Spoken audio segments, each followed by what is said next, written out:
Hey everybody. Today we're going over excuse me. Today we're going over what we call valence shell electron pair repulsion theory. This is Vsepr, that's how we say it in chemistry. And that might sound a little complicated, but we can break it down pretty easily. Right here, valence shell is just the outer shell, right? Valence means on the outside. Electron pair just means the pair of electrons that are there. And repulsion means to push away, like repel. Push away. So this is just the electrons in the outer shell pushing each other away. Very simple. And what happens is when the electrons push each other away, the molecules will make very specific shapes. These shapes right here, the 5 shapes. Now there are really like 12, 13 shapes, but we only need to learn these 5. That's what we're going to do. If you look on my Schoology page, I have linked a website, and if you click on it, it says like molecule shapes or something like that. It brings you here, and you just click on the model, takes you to this model here, and this is how we're going to model these different atoms. This is the central atom, and today everything we're talking about is having to do with our central atom. All right, so this first one, we have our central atom, and on this shape, it doesn't matter which one we pick. Let's say that's our central atom, and on this one, that's our central atom. So first thing we do is say, how many atoms are bonded to our central atom? So if we have 1 or 2 atoms bonded to our central atom and no lone pairs, then we're going to get this specific shape. So let's see. 2 atoms bonded to our central atom and no lone pairs. And if we click right here, molecular geometry, oh, y'all can't see that in yours. We see our molecular geometry is linear, right? It's a straight line. Doesn't matter how hard I try to put these things together, they're always going to push each other away. That is that repulsion that we'll see from the electrons, right? So linear, a straight line. The next one, if we have 2 atoms bonded to the central atom and 1 or 2 lone pairs, we're going to get what we call a bent shape. In our model here, sorry, I know the letters are still there, but in our model here, we have a straight line. When I add this lone pair, boom, we can see it bends it. It bends it downward. Now, there's not really any molecule that looks like this with 1 lone pair and 2 bonds like that. So really what we're going to see is something with 2 lone pairs. This is a really common molecule. This is called water. This right here in the center would be oxygen, hydrogen, hydrogen, lone pair, lone pair. So that's why the bent shape is 2 things with 1 or 2 lone pairs. All right, these next 2 kind of go together. They're both this word right here. This is trigonal, but the way we say it in chemistry is trigonal. So this is trigonal and this is trigonal, and tri means 3. 1, 2, 3. This one also has 3. 1, 2, 3. But there's one simple difference here. This one has 3 things bonded to it. This one has 3 atoms bonded to it. The difference is this one has no lone pairs, and this one has 1 lone pair. And it makes quite a different shape when we put that lone pair on there. Let's check it out. I wonder if I could just...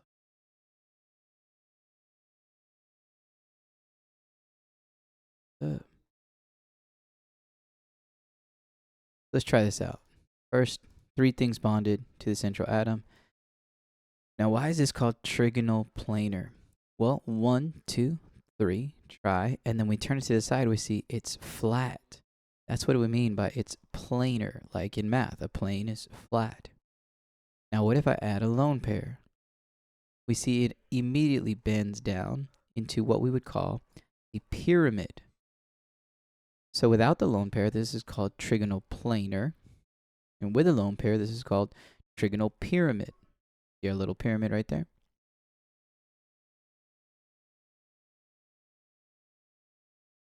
Oh, guess that didn't work. All right, whatever. We already wrote it down, so that's fine. So these both have 3 things bonded to it. This one has no lone pairs. This one has 2 lone pairs. And then finally, the last one, when our central atom has 4 things bonded to it, this is called a tetrahedral. No lone pairs on this one, as we can see.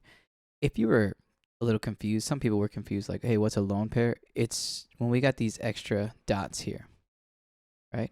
For example, this one, trigonal pyramidal, that's something like NH3. When I draw out NH3, it looks like this.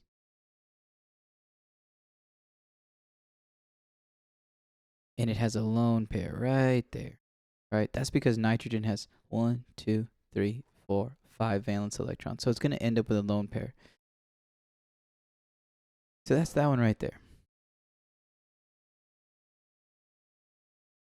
All right, let me set this up so it's a little more permanent. Give me 1 second, I'll come right back.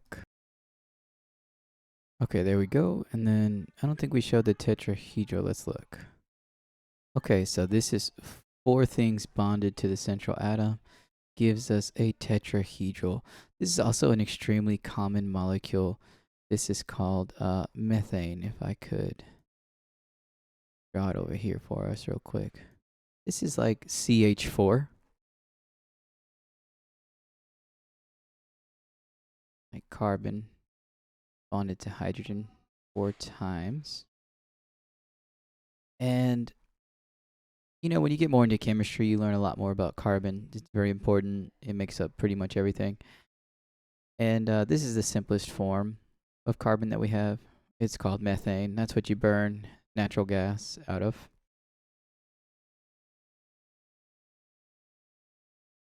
I also want to take note of a few things. You know what? I'll show you in this next one. It'll make more sense. Okay, let's go down just a tiny bit. So there we can still see the names.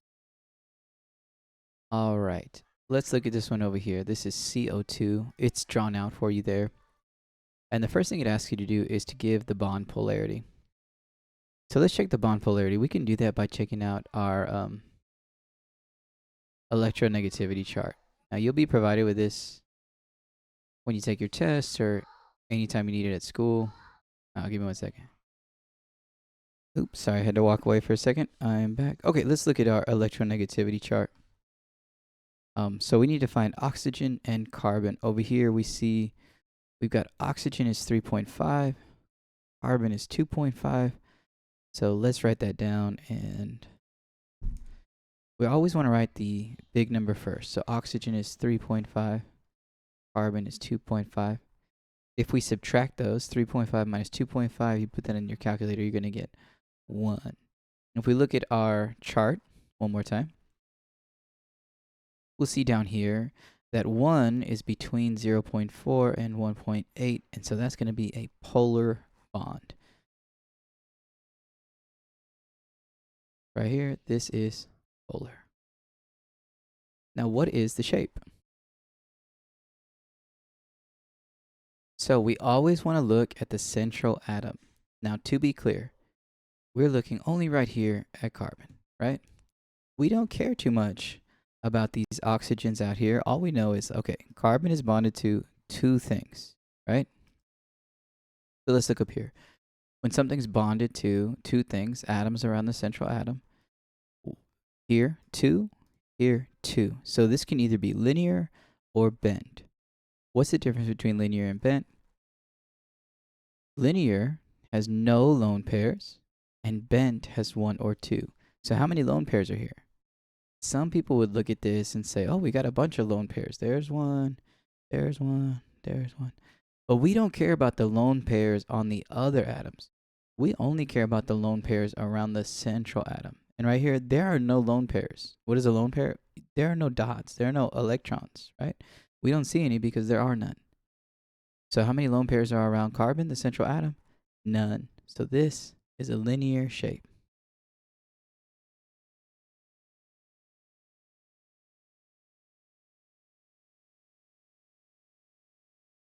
Oh, I thought I could.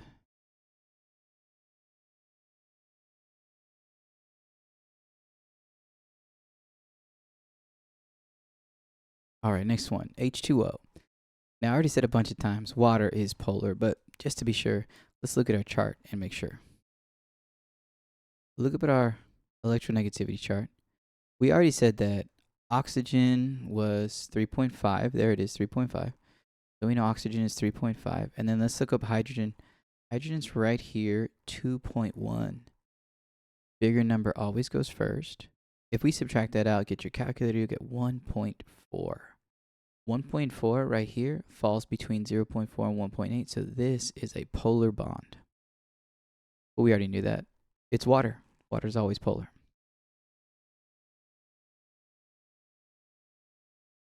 Okay, let's move on. Let's see, what shape does this make? The central atom, which is oxygen here, oxygen is bonded to two things. So let's look. It could be either linear or bent, right?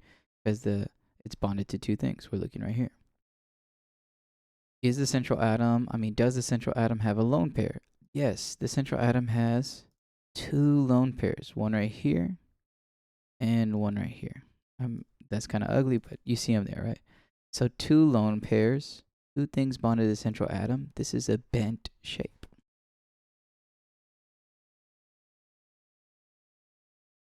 Okay, NH3. Let's look up its electronegativity values. Over here, let's see, nitrogen is 3.0 right there. And we know that hydrogen is 2.1. We just did that one.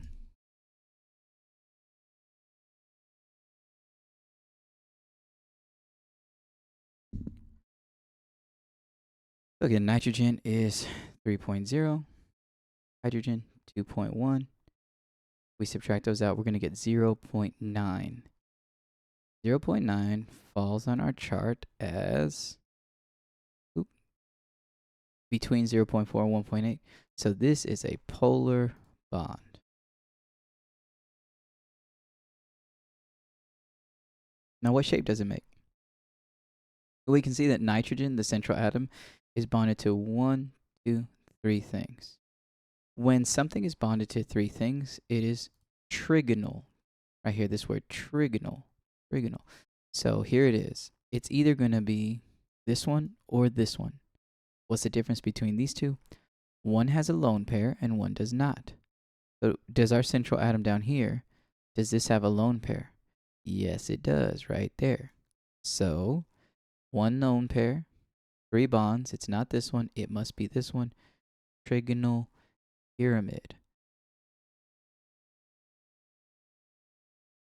This is the only one where we can actually just shorten it down to pyramid. Trigonal pyramidal, we can shorten it down to pyramid.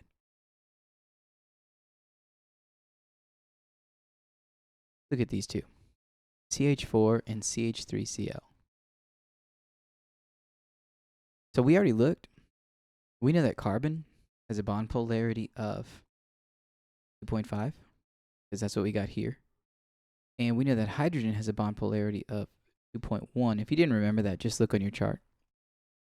The difference of those is 0.4. What does that mean for us in terms of our chart? Down here, you'll notice that 0.4, less than 0.4 is nonpolar, and between 0.4 and 1.8 is polar. What if it's exactly 0.4? This is exactly 0. Well, if you had this on an exam or something, I would count either one of these right. If you said nonpolar or if you said polar, this is actually kind of a little bit of both. It's right in between. However, in general, when we're talking about, what's generally accepted, we're going to say that this bond is nonpolar. This is a nonpolar bond. That's because it's a hydrocarbon, which is something that's only carbon and hydrogen, and hydrocarbons generally make nonpolar molecules. Okay, so what shape is it?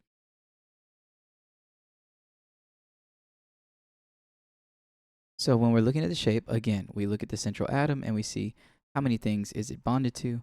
Our central atom here, carbon, is bonded to 1, 2, 3, 4 things. Let's peek back up real quick. What is bonded to 4 things? Tetrahedral.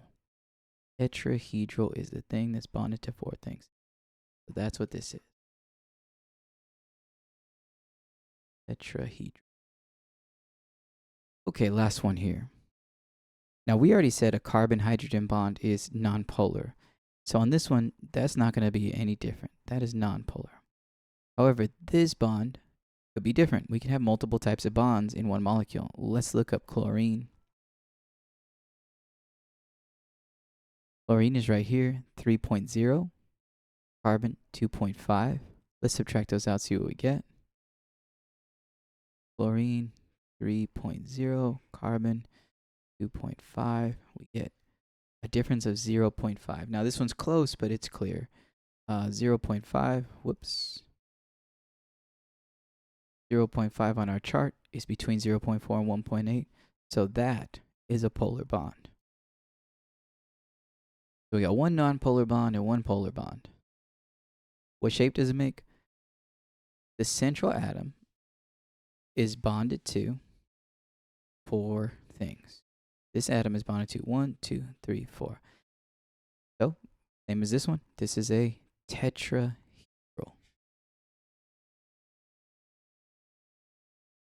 And that's it.